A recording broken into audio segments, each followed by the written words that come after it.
नमस्कार, बहुत स्वागत है आप सबका। मैं पुनीत पाठक और मध्य प्रदेश की दिन भर की अब तक की तमाम बड़ी खबरें विस्तार से आपको बताएंगे। मध्य प्रदेश में सबसे पहले कोरोना से जुड़ा अपडेट आपको दे दें। मध्य प्रदेश में बीते 24 घंटे में 237 नए कोरोना पॉजिटिव मरीज सामने आए हैं और मध्य प्रदेश में कुल कोरोना पॉजिटिव की संख्या 7,261 हो गई है। मध्य प्रदेश में अब तक 3,927 नए मरीज सामने आए हैं। कुल एक्टिव केस की संख्या 3,021 है और 313 लोगों की कोरोना के चलते अब तक मृत्यु हुई है। तो इस वक्त की बड़ी खबर, बीते 24 घंटे में 237 नए कोरोना पॉजिटिव मरीज मिले हैं। मध्य प्रदेश में कुल पॉजिटिव केसेस की संख्या 7,261 हो चुकी है। अब तक 3,927 नए मरीज मिले हैं और मध्य प्रदेश में एक्टिव केस 3,021 हो गए। 313 लोगों की अब तक जान गई। राकेश चतुर्वेदी हमारे सहयोगी जुड़ गए हमारे साथ में। जी राकेश, अपडेट दें कोरोना को लेकर। देखिए पुनीत, पिछले 24 घंटे की बात करें तो 233 नए कोरोना केस यानी कह सकते हैं कि नए मरीज मध्य प्रदेश में आए हैं। इसके साथ ही मध्य प्रदेश में कोरोना पॉजिटिव जो मरीज अब तक आए हैं उनकी संख्या 7,261 हो चुकी है। 7,261 अब तक कोरोना पॉजिटिव मरीज मध्य प्रदेश में मिले हैं। हालांकि एक सुखद पहलू ये भी है कि इसमें से अब तक 3,927 जो मरीज है ठीक होकर घर जा चुके हैं और इनकी जो संख्या है वो वर्तमान में हम कहें तो अभी जो वर्तमान में कुछ एक्टिव केस हैं वो 3,021 हैं। यानी कह सकते हैं कि जितने वर्तमान में कोरोना पॉजिटिव मरीज हैं उनसे अधिक जो मरीज ठीक होकर घर जा चुके हैं। लेकिन ये सुखद जो है खबर जरूर है, लेकिन दुखद खबर ये है कि लगातार हर दिन कोरोना पॉजिटिव मरीज निकलकर सामने आते आ रहे हैं और 52 में से 50 जिलों में कोरोना पहुंच चुका है। और जिस तरह से सरकार और जो तमाम प्रशासन के आंकड़े निकल सामने आ रहे हैं, आंकड़े बता रहे हैं कि जो मजदूर वर्ग है, जो प्रवासी मजदूर हैं, उनके जरिए भी कोरोना पहुंचा है। यानी हम कह सकते हैं कि आने वाले दिनों में अभी कोरोना का जो है ग्राफ आगे बढ़ेगा। कोरोना के नए मरीज लगातार निकलकर सामने आएंगे। हालांकि सरकार ये दावा कर रही है कि कोरोना की रोकथाम के लिए तमाम उपाय किए गए हैं, लेकिन हर दिन नए मरीजों का आना और संक्रमण का जो है विस्तार, कोरोना संक्रमण का विस्तार जो कि पूरे 50 जिलों में पहुंच चुके हैं। सिर्फ 2 जिले ऐसे हैं मध्य प्रदेश में जो कि कोरोना से पूरी तरह मुक्त हैं और 50 जिलों में कोरोना पहुंच चुका है। ऐसे में संक्रमण को रोक पाना ये प्रशासन के लिए, सरकार के लिए बड़ी चुनौती है। और फिलहाल ऐसे हालात में प्रशासन और सरकार का ये कहना है कि अब कोरोना के साथ ही कुछ समय तक जीना पड़ेगा। यानी कह सकते हैं मध्य प्रदेश में कोरोना का संक्रमण इसी तरह से लगातार बढ़ेगा और इसी संक्रमण के बीच लोगों को रहने की कुछ दिनों तक आदत डालनी होगी। सरकार का ये भी कहना है कि पूरे तमाम प्रयास किए जा रहे हैं, लेकिन हम देख पा रहे हैं कि ये लगातार जो मरीजों की संख्या बढ़ती जा रही है, ये मध्य प्रदेश के लिए चिंता का विषय है। बहुत शुक्रिया आपका इस पूरी जानकारी के लिए। तो मध्य प्रदेश में कोरोना पॉजिटिव की संख्या बढ़ती जा रही है, नए इलाके कंटेनमेंट जोन में जा रहे हैं, संक्रमित हो रहे हैं, ये चिंता की बात है। हालांकि रिकवरी रेट के मामले में बेहतर स्थितियों का दावा लगातार है। उज्जैन से एक बड़ी खबर का रुख करते हैं। एसएफ के 11 जवान कोरोना पॉजिटिव हो गए। 32वीं बटालियन के 11 जवानों की रिपोर्ट कोरोना पॉजिटिव आई है। देवास रोड स्थित 32वीं बटालियन के सभी जवान हैं। बड़ी खबर उज्जैन से, एसएफ के 11 जवान कोरोना पॉजिटिव हो गए हैं। 32वीं बटालियन के 11 जवानों की रिपोर्ट कोरोना पॉजिटिव आई है। देवास रोड स्थित 32वीं बटालियन के सभी जवान। और हमारे सहयोगी नासिर बेलिम जुड़ गए हमारे साथ उज्जैन से। नासिर, अपडेट दीजिएगा। देखिए पुनीत जी, बिल्कुल चिंता वाली बात है। जो जवान कोरोना योद्धा के रूप में शहर के लोगों की हिफाजत के लिए काम कर रहे थे, अब वो भी कोरोना की चपेट में आते नजर आ रहे हैं। 6 दिन पहले एक जवान बेगमपुरा निवासी एसएफ का जवान था जो कोरोना पॉजिटिव आया था और उसी के बाद में उसके संपर्क में आने वाले तमाम जो जवान थे उनकी कोरोना की जो जांच की गई थी, जिसके बाद जो रिपोर्ट प्राप्त हुई है, आज करीब 15 लोग कोरोना पॉजिटिव आए, जिसमें से 11 32वीं बटालियन देवास रोड स्थित जो 32वीं बटालियन है वहाँ की 11 जवान कोरोना पॉजिटिव आए। हालांकि इन सभी को जो है उपचार के लिए अस्पताल में भर्ती पहले ही करा दिया गया था और यहाँ पर जो अन्य जो जवान पदस्थ हैं जो बटालियन में रहते हैं उनको बटालियन से हटाकर अन्य स्थान पर शिफ्ट कर दिया गया है, जिनको वहां पर निगरानी में रखा गया है। और ये कहने की चिंता की बात है कि अभी तक इस बटालियन के करीब 14 जवान पॉजिटिव आ चुके हैं जिनका उपचार चल रहा है। बहुत शुक्रिया आपका इस पूरी जानकारी के लिए। तो अब चिंता की बात है कि जो जवान तैनात हैं वो भी कोरोना पॉजिटिव पाए जा रहे हैं। 32वीं बटालियन के देवास रोड स्थित जो बटालियन है उसके जवान संक्रमित पाए गए हैं, उनकी रिपोर्ट पॉजिटिव आई। एसएफ के जवान हैं।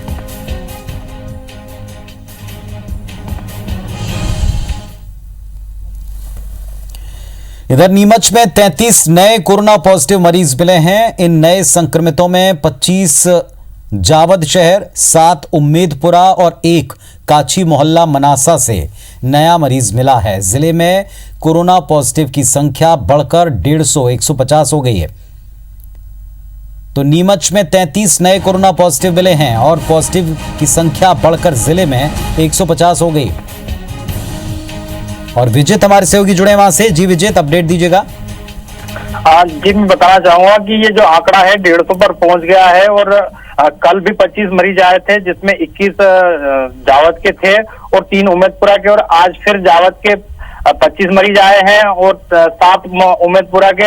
इस तरह ये जावद क्षेत्र में लगातार केस की संख्या बढ़ रही है और आज मुख्यमंत्री शिवराज सिंह चौहान ने वहां के एसडीएम को भी निलंबित कर दिया है, क्योंकि ये माना जा रहा है कि प्रशासन ने वहां लापरवाही की जिससे ये संख्या और आंकड़ा बढ़ता जा रहा है। जी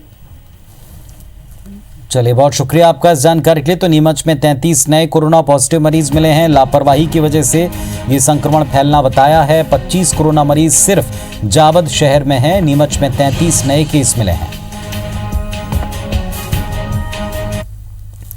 मध्य प्रदेश सरकार ने आज जबलपुर हाईकोर्ट में कोरोना संकट काल में उठाए गए कदमों का ब्यौरा पेश कर दिया।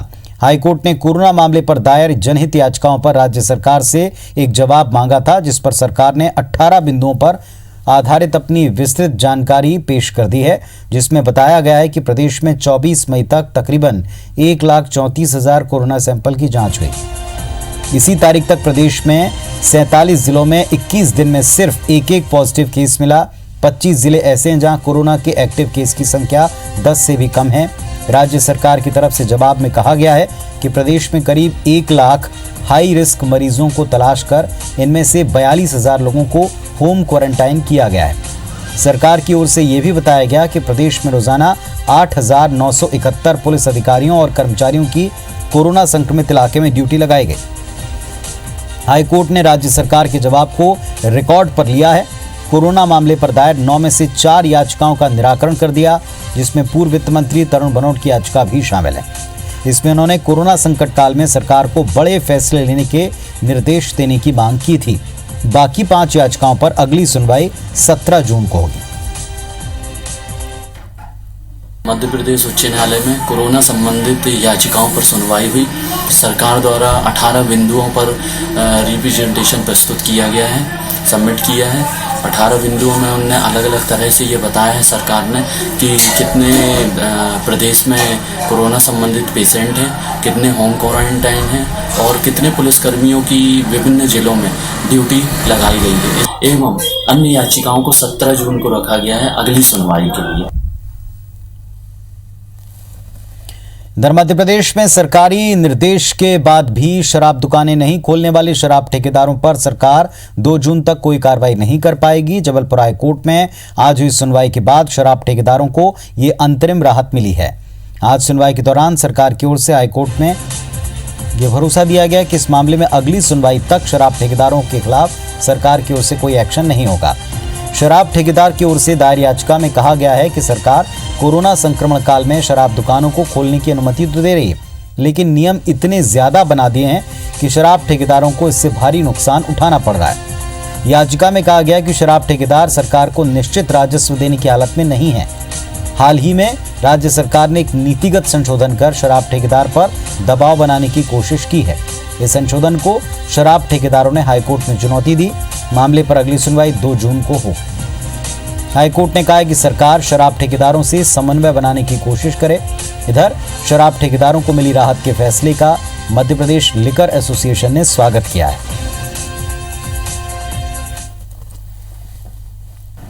संशोधन में यह है कि या तो ठेकेदार नई शर्तों को स्वीकार करेंगे, या जिसमें नई शर्तों में सिर्फ यह है कि 2 महीने का जो समय अभी खराब हुआ है वो ठेके की अवधि खत्म होने के बाद उनको नए सिरे से मिल जाएगा, एक्स्ट्रा मिल जाएगा।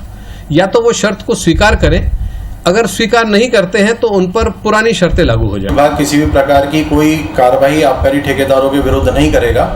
जिन ठेकेदारों की दुकानें बंद हैं उनके विरुद्ध भी कोई कार्रवाई नहीं होगी, और जिन ठेकेदारों की दुकानें खुली हुई हैं उसको ये माना जा रहा है कि ठेकेदारों ने ये सरकार से बातचीत के दौरान आश्वासन पे खोली थी।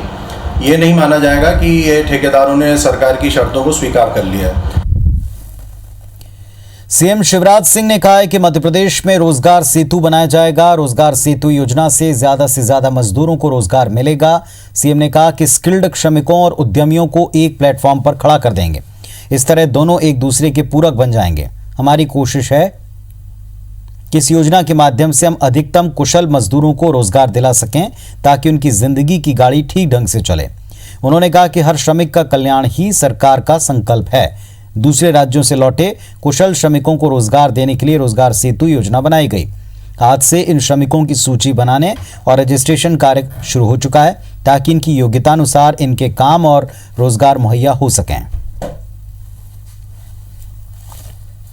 सर, हम एक प्लेटफॉर्म बनाएंगे रोजगार सेतु को, जिसमें जिस तरह का काम वो मजदूर भाई बहन जानते हैं, उस काम की जिस फैक्ट्री में ज़रूरत है या कहीं इंफ्रास्ट्रक्चर के काम हो रहे हैं, पुल पुलिया सड़क बांध के, उसमें उनकी ज़रूरत है तो उनको उसमें लगाने का, काम दिलाने का प्रयास किया जाएगा।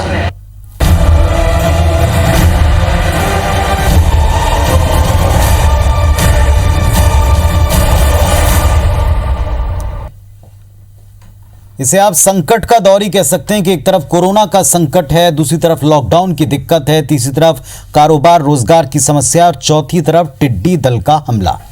मध्य प्रदेश में 5 अलग अलग टिड्डी दल प्रवेश कर चुके हैं जो तकरीबन 28 जिलों में उत्पात मचा रखे हैं। बुंदेलखंड, विंध्य, निमाड़, मालवा, यहां मूंग सब्जी की फसलों पर, अन्य फसलों पर नुकसान पहुंचाने वाली कुछ तस्वीरें आपको दिखाते हैं। देखें जरा, ये 6 तस्वीरें हैं। इन 6 तस्वीरों में आप टिड्डी दल का प्रकोप साफ तौर पर देख पाएंगे। टिड्डियों ने किस तरह उत्पात मचा रखा है। प्रशासन की टीम और ग्रामीण टिड्डियों को भगाने, निपटने के लिए लगातार कोशिश में जुटे हैं, किसी तरह फसल बच जाए। भोपाल के कई इलाकों में दल ने उत्पात मचाया। ग्वालियर के डबरा, भितरवार के कई गांवों में टिड्डी दल डेरा जमाए हैं। हालांकि कृषि विभाग टिड्डी दल पर नजर बनाए रखे है। ग्रामीणों को जागरूक किया जा रहा है। जहां भी टिड्डी दल उड़ता दिखे, ढोल बजाएं, पटाखे चलाएं। दमोह में भी टिड्डी दल का आमद जो है वो महसूस की गई, दिखाई गई, और इसके बाद काफी नुकसान हुआ। देखते देखते ये फसलों को चट कर गया, किसान दिक्कत में आ गए। इधर सीधी और सिंगरौली में भी टिड्डियों का आतंक किसानों को परेशान कर रखा है। जबलपुर में अलर्ट जारी कर दिया है। जबलपुर संभाग आयुक्त महेश चंद्र चौधरी के मुताबिक टिड्डी दल हवा के रुख के मुताबिक अपनी दिशा तय करता है, और इसे देखते हुए जबलपुर संभाग के प्रत्येक जिले में टिड्डी दल को लेकर अलर्ट है। आकाशवाणी का सहारा लेकर किसानों को टिड्डी दल की जानकारी दी जा रही।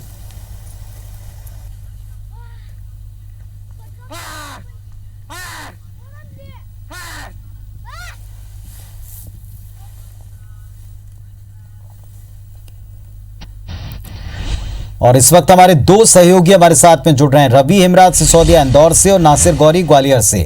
2 अलग अलग संभागों की पूरी रिपोर्ट लेकर हमारे दोनों सहयोगी जुड़ गए हैं।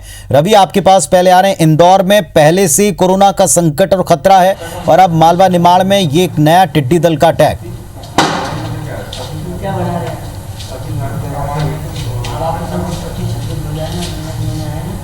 जी बिल्कुल, देखिए अगर इंदौर की बात की जाए तो कोरोना संक्रमण जितनी तेजी से अपने पैर पसार रहा है, ऐसे में न केवल व्यापारी बल्कि किसान वर्ग भी काफ़ी तरीके से आर्थिक तौर पर नस्तनाबूद हो चुके हैं। लेकिन उसके बाद अगर एक बात की जाए टिड्डी दल की, तो यह एक नया ही संकट किसानों के सामने पैदा हो गया है, क्योंकि खड़ी फसल है, तिलहन है और तमाम प्रकार की जो सब्जियाँ हैं, जहाँ से भी लाखों की तादाद में टिड्डी दल निकलता है, पूरे ही क्षेत्र को नस्तनाबूद करते हुए, नष्ट करते हुए आगे की ओर बढ़ जाता है। लाखों की संख्या में टिड्डी दल की अगर बात की जाए तो इंदौर संभाग की और उज्जैन शाजापुर की अगर बात की जाए तो उज्जैन संभाग के जितने भी गांव हैं और मालवा निमाड़ के गांव हैं, तकरीबन 24 से ज़्यादा गांवों को ये टिड्डी दल अपने चपेट में ले चुका है। और अभी अगर हम बात की जाए तो इंदौर से लगे हुए जो देपालपुर और मऊ है, यहाँ तक भी इनके पहुँचने की जो सूचना है वो मिल चुकी है।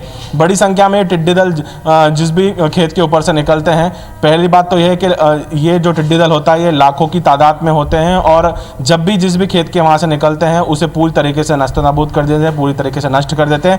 किसानों के बाद सिर्फ जो खेत हैं उसे निंदाने के अलावा और कोई भी चारा नहीं रह जाता है। ऐसे में सबसे बड़ा सवाल ये है कि कृषि विभाग ने यह तय किया है और सभी किसानों को यह भी बताया गया है कि जो डीजे के साउंड्स होते हैं, ढोल के साउंड्स होते हैं या बर्तन के साउंड्स होते हैं, जब भी ये टिड्डी दल कहीं से भी गुजरे तो उसकी जो ध्वनि से जो विकर्ण निकलती हैं उससे ये डाइवर्ट होते हैं और उस एरिया की तरफ नहीं आते हैं। तो ज़्यादा से ज़्यादा लोग जितने भी किसान हैं उन्हें जो कृषि विभाग है उनकी ओर से यही गाइडलाइन दी गई है कि ज़्यादा से ज़्यादा इस तरीके की चीज़ों का प्रयोग करें। वहीं कीटनाशक का भी प्रयोग करने के लिए किसानों को कहा गया है। लेकिन एक नई विपदा जो कहा जाए या नई विकट जो घड़ी कहा जाए वो अब किसानों को झेलने के लिए मिल रही है, क्योंकि अभी बड़ी मुश्किल से तो मंडियां खुली हैं और मंडियों तक किसान अपने माल लेके आ पा रहे हैं। लेकिन उसके पहले इस प्रकार की जो कोरोना के बाद जो एक बड़ी भयावह स्थिति जो है वो अब इंदौर की बात की जाए या मालवा निमाड़ संभाग की बात की जाए वहाँ देखने को मिल रही है। और अब तक लाखों रुपए का नुकसान जो है किसानों का हो चुका है। हालांकि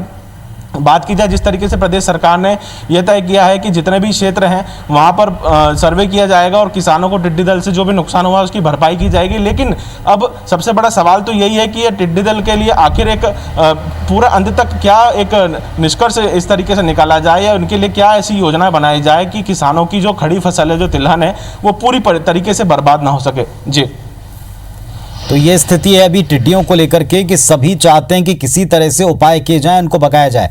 नासिर, क्या स्थिति आपके अंचल में है, आपके इलाके में है, क्या उपाय किए जा रहे हैं?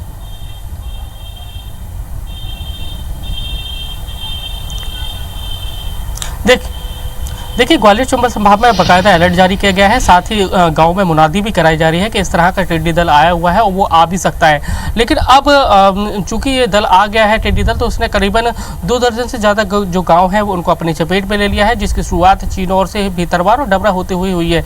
ऐसा कहा जा रहा है कि ये राजस्थान की ओर से आ रहे हैं, क्योंकि जिस तरह से जो तेज़ हवाएँ चल रही हैं उसके चलते इनका रुख है वो बदल जाता है और उसी के चलते ये सबसे पहले चीनौर पहुँचे, चीनौर के बाद भीतरवार और भीतरवार के बाद डबरा होते हुए जो अब इनका जो आगे का मूवमेंट है वो झांसी की ओर है। लेकिन इस दौरान इन्होंने कई सारी जो फसल है उसको नुकसान पहुंचाया है। ऐसे में किसान को दोहरी मार झेलना पड़ रही है, क्योंकि जो इलाके हैं कहीं ना कहीं ये कोरोना पीड़ित इलाके हैं। चीनौर हुआ चाहे डबरा हुआ, ये कोरोना पीड़ित है। ऐसे में जहाँ लॉकडाउन चल रहा है किसान परेशान है और ऐसे में टिड्डी दल का हमला होता है तो कहीं ना कहीं किसानों की मायूसी उनके चेहरे पर साफ देखी जा सकती है। लेकिन मौसम वैज्ञानिकों के अनुसार ये है कि अभी खतरा टला नहीं है। लगातार जो टिड्डी दल है एक जगह से दूसरी जगह मूवमेंट कर रहे हैं और उसी के चलते ग्वालियर चंबल अंचल के लगभग 24 से ज़्यादा गांव हैं वो कहीं ना कहीं इसकी चपेट में आ गए। उनको भगाने के लिए, टिड्डियों को भगाने के लिए सीधे सीधे अनाउंसमेंट का किसानों को कहा गया है कि वो तेज़ ध्वनि यंत्र हैं वो बजाएं, साथ ही पानी का छिड़काव करें और इस तरह का वाद्य यंत्र या तेज़ ध्वनि के यंत्र बनाएं जिससे वो भाग जाए। तो इस तरह के उपाय फिलहाल जो किसान कर रहे हैं, साथ ही कीटनाशक दवाओं का छिड़काव भी कर रहे हैं। लेकिन उससे पहले जो टिड्डी दल ने कई सारा जो नुकसान है वो पहुंचा दिया है। हालांकि सरकार के द्वारा कहा जा रहा है कि वो उसकी भरपाई करेंगे, लेकिन भरपाई जब होगी ये तो बात की बात है। लेकिन फिलहाल जो किसानों के चेहरे इस टिड्डी दल से मुरझा गए, क्योंकि उनको दो तरफा मार झेलना पड़ेगी। क्योंकि एक तो कोरोना के चलते लॉकडाउन है तो कहीं ना कहीं कोई भी व्यवसाय नहीं हो पा रहा है। उनकी जो सब्जियां लगी हुई थी वो बाजारों में कम बहुत मुश्किल से लेके आ पा रहे थे। और दूसरी ओर इस तरह का अगर टिड्डी दल का हमला होता है तो कहीं ना कहीं किसान एक तरह से उसकी कमर टूटने का काम हुआ है। तो ये स्थिति है टिड्डी दल को लेकर के। लगातार कोशिश में जुटे हैं किसान भी, प्रशासन भी, और अपने अपने तरह से उपाय सभी कर रहे हैं। लेकिन इसके बावजूद, इन सारे उपायों के बाद भी फसलों का नुकसान किसानों की सबसे बड़ी चिंता। बहुत शुक्रिया आप दोनों का साथ जुड़ने के लिए, पूरा अपडेट देने के लिए। बीजेपी ने पूर्व सांसद प्रेमचंद गुड्डू को पार्टी से बाहर का रास्ता आखिर दिखा दिया। बीजेपी ने प्रेमचंद गुड्डू को पार्टी की प्राथमिक सदस्यता से ही निष्कासित कर दिया। सिंधिया और बीजेपी नेताओं के खिलाफ बयानबाजी के चलते यह कार्रवाई उन पर की गई। हालांकि गुड्डू ने कुछ दिन पहले एक पत्र जारी करके स्पष्ट कर दिया था कि वो बीजेपी की नीतियों के कारण खुद इस्तीफा दे रहे हैं। बीजेपी की कार्रवाई पर प्रेमचंद गुड्डू का यह कहना है कि वो बीजेपी के खिलाफ कानूनी लड़ाई लड़ेंगे। उनका कहना है कि वो फरवरी में खुद पार्टी छोड़ चुके हैं। ऐसे में उनको कारण बताओ नोटिस जारी करना और जवाब देने के लिए उनको बाध्य करना, इसका कोई औचित्य नहीं। उन्हें निष्कासित करना उन्हें अपमानित करने के समान है। इसीलिए वो बीजेपी के खिलाफ कानूनी लड़ाई लड़ेंगे। बता दें आपको कि गुड्डू के कांग्रेस में शामिल होने और सांवेर से तुलसी सिलावट के खिलाफ चुनाव लड़ने की संभावना है।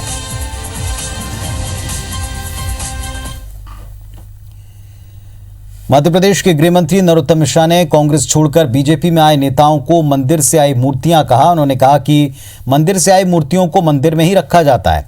इसके अलावा जानकारी देते हुए बताया कि सीएम शिवराज की मंत्रियों के साथ हुई चर्चा में मनरेगा के काम 100% श्रमिकों से कराने का फैसला लिया है। मनरेगा के काम में मशीन चलती पाई गई तो सीधे एफआईआर होगी।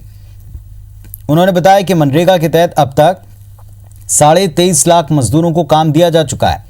लापरवाही बरतने पर सीएम ने 2 कार्रवाइयां भी की। उन्होंने सागर के सीएमएचओ को निलंबित करने के साथ एक एसडीएम को सस्पेंड किया है। आप ऐसा मान के चलिएगा कि किसी मंदिर से कोई मूर्ति लाते हैं तो अपने यहाँ मंदिर में ही लगाते हैं, उसे किचन में नहीं लगाते। सभी सीओ तक मैं ये संदेश पहुंचाना चाहता हूं कि मनरेगा के काम में मशीन न चले गलती से भी, और अगर चलेगी तो एफआईआर ही होगी, इसलिए इस बात का ध्यान रखा जाए। सागर की सुर्खी विधानसभा सीट पर होने वाले उपचुनाव में मंत्री गोविंद सिंह राजपूत की मुश्किलें बढ़ सकती हैं। कांग्रेस का हाथ छोड़कर बीजेपी का दामन थामने वाले गोविंद सिंह राजपूत यहां से बीजेपी के संभावित प्रत्याशी हैं, जो सुर्खी सीट से कांग्रेस के टिकट पर 3 बार विधायक बने। इस दौरान पूर्व गृह मंत्री भूपेंद्र सिंह से लेकर बीजेपी की पूर्व विधायक पारुल साहू, राजेंद्र सिंह मोकलपुर और सुधीर यादव जैसे प्रत्याशियों से उनका मुकाबला हुआ, लेकिन बदले हालात में अब गोविंद सिंह राजपूत बीजेपी का दामन थाम चुके हैं। आने वाले उपचुनाव में बीजेपी के संभावित प्रत्याशी हैं। इस स्थिति में सुर्खी की चुनावी राजनीति में दखल रखने वाले असहज महसूस करने लगे हैं। कार्यकर्ताओं के असंतोष के नाम पर चुनाव से दूरी बना लेने के संकेत भी मिलने लगे। जाहिर है जिन नेताओं ने गोविंद सिंह राजपूत से शिकस्त खाई है वो अपने ही चुनाव क्षेत्र में अपनी ही पार्टी के प्रत्याशी के रूप में गोविंद सिंह राजपूत को स्वीकार करने तैयार नहीं है और इसी वजह से गोविंद सिंह राजपूत की मुश्किलें बढ़ सकती हैं।